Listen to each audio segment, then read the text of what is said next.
आप देख रहे हैं इंडिया पब्लिक खबर और मैं हूं अर्जिता। देश की राजधानी दिल्ली की हवा प्रदूषण के चलते लगातार खराब होती जा रही है।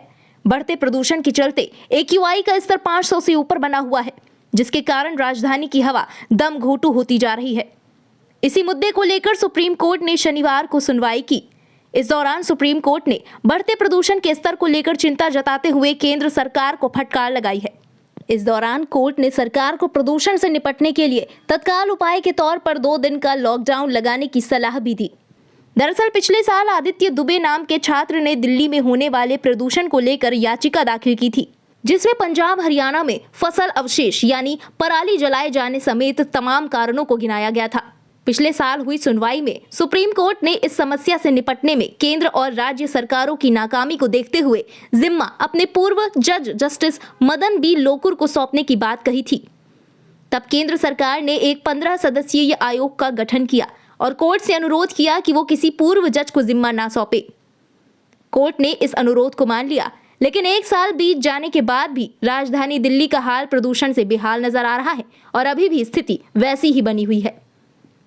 आज chief justice NV Ramana, justice DY Chandrachud और जस्टिस सूर्यकांत ने मामले पर विशेष सुनवाई की, जिसमें CJI ने कहा कि राजधानी दिल्ली में प्रदूषण की हालत बदतर होती जा रही है, जिसके चलते लोग घरों में मास्क पहनने को मजबूर हो रहे हैं।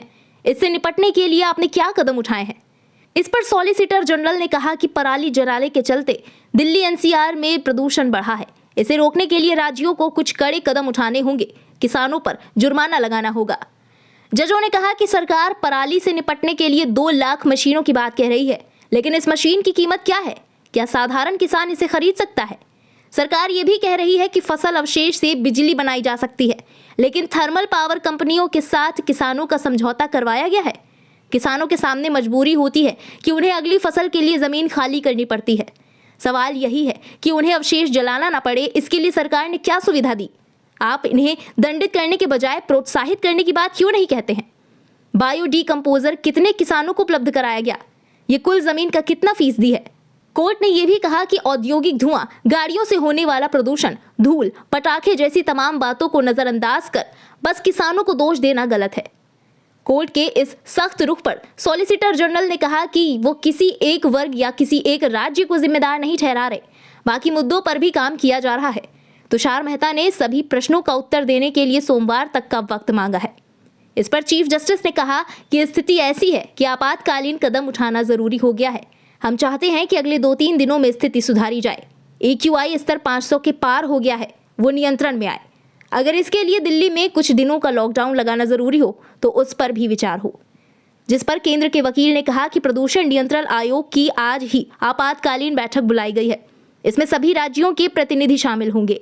तेजी से कदम उठाए जाएंगे और जल्द स्थिति को नियंत्रण में लाने की कोशिश की जाएगी।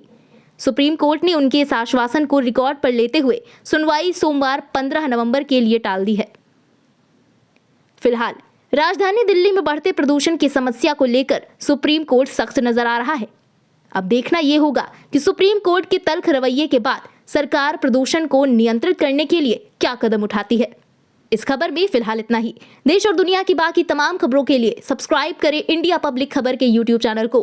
वीडियो को लाइक करें और ज्यादा से ज्यादा शेयर करें।